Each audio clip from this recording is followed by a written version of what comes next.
Hi guys, welcome back to my channel. My name is Sarah McCubbin from 10 Minute Momentum, and today I'm very excited to be able to share with you about some curriculum I got a chance to look at and review and use. And it's on the topic of personal finance. Now, maybe you're one of those people that's made like perfect financial decisions and you're the guru that all your friends look up to, but that is not me. And actually, my husband and I, when we got married, we were young. I was 20, he was 23. And my foray into personal finance as a young married person was that I didn't know much about money. And I had had little jobs here and there, but I had no idea how much it cost to um, do life. I had no framework for it at all. I had no idea how much rent costs. I had no idea how much car repairs were, how much insurance costs. My parents had done a great job of taking care of us and always felt like, you know, dad and mom, they were going to show up for me, but I had no framework, just no picture for that. And this was many years ago. We did not even have personal finance classes. I went to a private school. We didn't have personal finance classes in high school, and um, obviously not in college. I have an English degree. So those early years were rough, where we made some bad financial decisions or where we didn't maybe choose the right college degree or choose the right career path or where we didn't invest, or there were lots of things that I would go back and do differently. And again, I had no personal finance training. So it has been kind of our goal as parents with our own children to do that a little differently.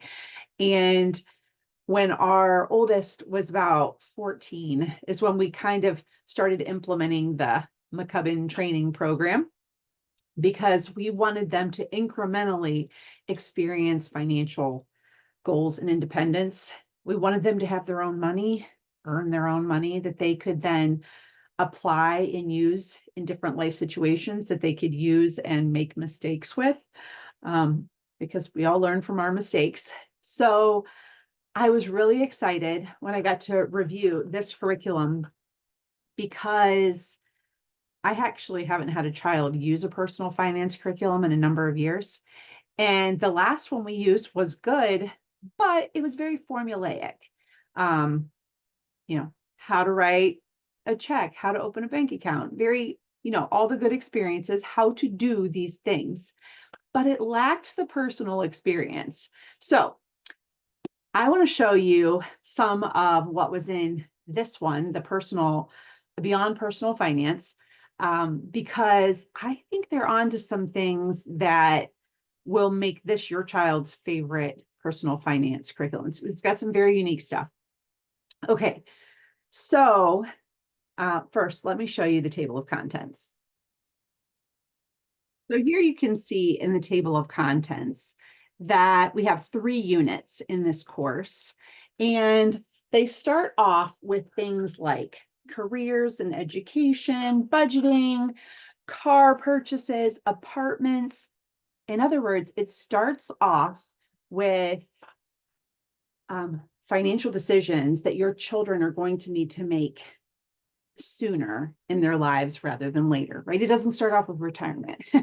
It starts off with financial decisions they're going to need to make in the next few years. And then it moves on to things like credit cards and marriage and buying a house and other financial decisions like insurance, etc., that are going to apply in the next season. And then in unit 3, it moves on to decisions that apply to retirement and investing and giving and business decisions, things like that. So I really like how this curriculum is staged. It is relevant. It's taking this information about money and finances and presenting it in a way that's relevant to your teens right now. So this curriculum is designed for students ages 13 and up. And I would say that a 13-year-old could do this curriculum. But in my experience, just personally and with my own kids, um, I have found that my kids are most receptive to conversations and learning about money when they have their own job that they can apply the training to. So in our house, for example, when our kids get jobs, it's usually around age 14, and those jobs maybe don't pay a lot, but by the time they're 16, they're maybe making a lot more. And but almost right away, as soon as they get a job, they're paying like cell phones, they're paying for maybe some tennis shoes or some video games, things like that, that they want to spend their own money on, right? And as they earn more money, as they go along, our kids, they start driving, they pay for their driver's education, their car insurance, pay for college, things like that. One of them's bought a car. They take the money that they've earned and apply it to life. But our family decision has been to apply it as quickly as possible to the situation they're in right now, which is kind of how this curriculum is laid out, where it's designed to progress them through life situations, which makes it relevant. I don't know about you, but my teenagers, they sometimes think I don't know that much. And that I'm just, antiquated, and that things were different when I was younger or something like that.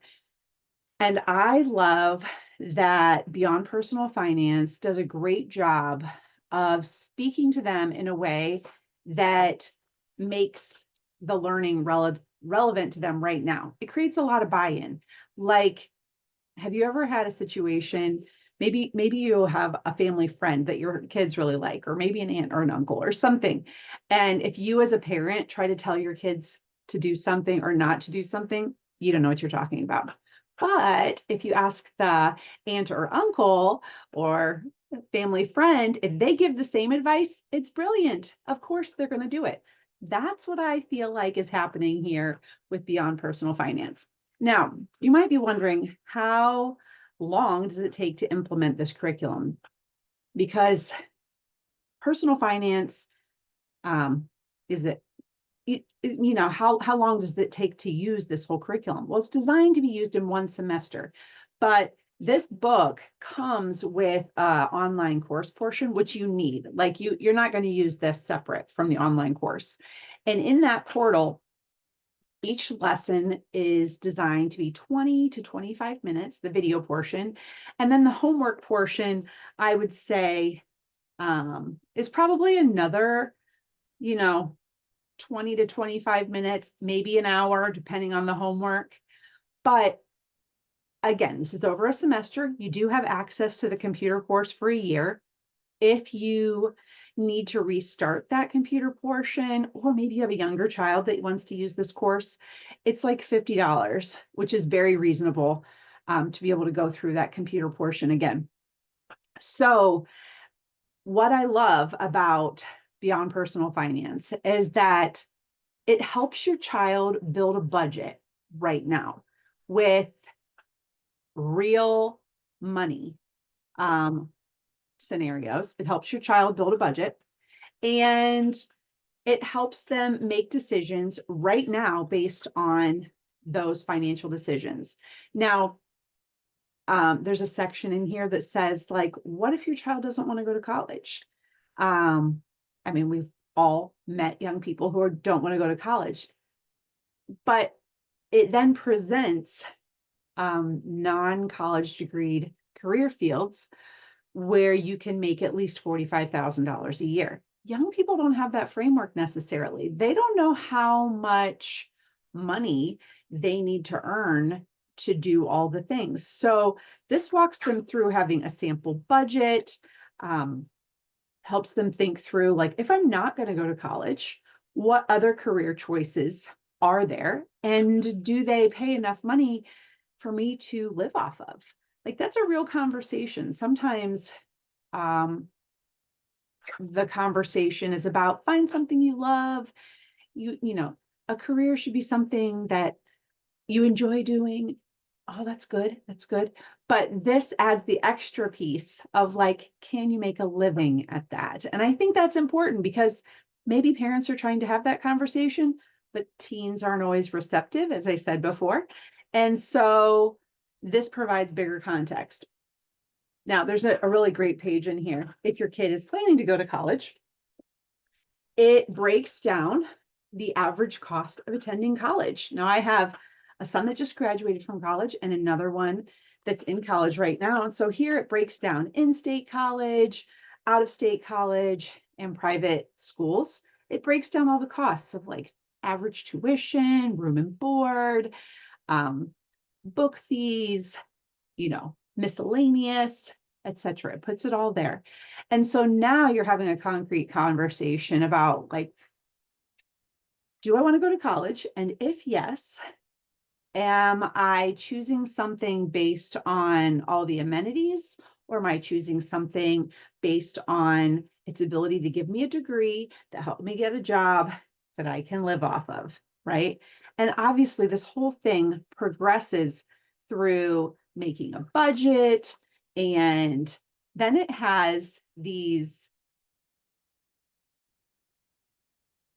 things in the course. Your budget is kind of progressive. Like you start off with simple things, and then as you learn more and more is added to this budget. But every lesson has something called a plot twist. A plot twist, like in real life, when the dryer breaks and the dishwasher breaks, or your car stops working. Plot twist, like the budget doesn't really account for all of these big miscellaneous random things like you need a new roof, those kinds of things. I mean, those are just some examples from my life. Real plot twists where the well failed, or somebody needs some expensive dental work. Those are real life plot twists. Well, this curriculum includes those plot twists to show your child how you can have a perfect plan, but then there are things that come up in life that are going to throw your budget off. And I think that sets this curriculum apart, because most personal finance curriculum is designed to show you what happens in kind of a best case scenario. If you make $5,000 a month and you budget it this way, then at the end of the month, you should have $1,000 left. But those plot twists that are like part of real life, they can quickly throw off that perfect budget. So I think that is also what makes this a really fun curriculum. I think if I'd had this as a student, I would have made much better financial choices. And it would have been one of my favorites because everything's full color. It's very engaging. It doesn't really feel like schoolwork to me, hard textbooks with like big papers or really hard math. It's not that. It's really applicable. It's something they're going to be able to use right now. And the awesome thing is, if you have a teenager that's doing this, and maybe you have younger kids that you want to start the conversation on finances, they actually have another curriculum called Before Personal Finance that kind of starts the conversation for financial topics as well, but that's designed for 8 to 12-year-olds. So you're not going to talk about retirement in that curriculum. That's like way too far off, right? But it is starting conversations about money. And as a mom, okay, so this curriculum is about $150, which it's not terrible, right? It's a textbook, it's got a full curriculum or a full course, etc. But sometimes we buy these things and are like, is this going to be a good fit for my kid? They offer a money back guarantee for the first 60 days. So if you get this and you try it out and you're like, no go, my kid doesn't like this, it's not working the way they said, you can get your money back. So it makes it kind of an obvious choice. If this is the season you're in, you need a personal finance curriculum, you're not 100% sure, or you are, but like you can buy this with confidence, not feeling like you're throwing your money away, and that you can really give it a good 2 months to see if it's going to do what you want. And I mean, the part of this that's the most exciting to me is, yes, it's a textbook. Yes, it checks the box of meeting a personal finance course. Yes, it's teaching them about money. But the way education integrates in our family is that now my kids are learning about something and they're going to want to talk to me about it because it's interesting to them. And because it's coming up in their schoolwork, they're going to want to talk to me about it. And so it's going to continually cause conversations just throughout life and throughout, our family. So I think that's the real value of this is it's so relevant. It's relevant to their life right now. And it's going to spark conversations for the future going forward. So I've used other curriculum, good curriculum. This one is different. It's much more personal, which is personal finance. And it's fun and colorful. It doesn't feel like a textbook. Um, I am very excited about this. We've used part of it. We're going to finish using it the rest of the school year. And it is a good option. I've been homeschooling for 17 years. I only recommend things that I think are really good options. And if you have a child that maybe doesn't love school, a little distracted, ADHD, I love the way this is laid out to help them stay focused on just one concept at a time and doesn't have a lot of peripheral things. I feel like it's something that is engaging, perfect for a visual learner and a hands-on learner. And it doesn't present too much information at once, so they're not going to get overwhelmed. So definitely check it out beyond personal finance, or if you have a younger child, before personal finance. I think you're going to be very happy with it.